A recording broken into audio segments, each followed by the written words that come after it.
Hi everyone, good morning to all.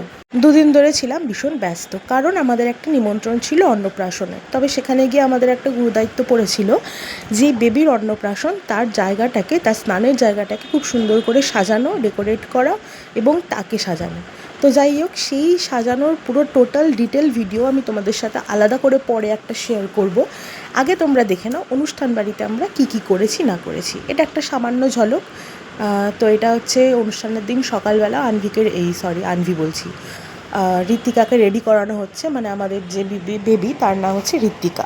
তো যাই হোক, ঋত্বিকাকে পুরো রেডি করার পরে ফুল লুক কেমন হয়েছে সেটাও তোমাদের সাথে পরে আবার ডিটেলে শেয়ার করব, 2-3টে পার্টে, কারণ এই ছোট্ট ভিডিওতে একসাথে এত কিছু শেয়ার করা যায় না। আর তারপরে আমাদের যে অনুষ্ঠানের ভেন্যু ছিল সেটা হচ্ছে আমাদেরই এখানকার সোশ্যাল স্কোয়াডের একটা লোকাল জায়গা, বাট জায়গাটা ভীষণ সুন্দর, নতুন করেছি উপরটা। তো বাকি সব ডিটেল ভিডিও তোমাদের সাথে পরে শেয়ার করছি। সবাই ভালো থেকো, সুস্থ থেকো।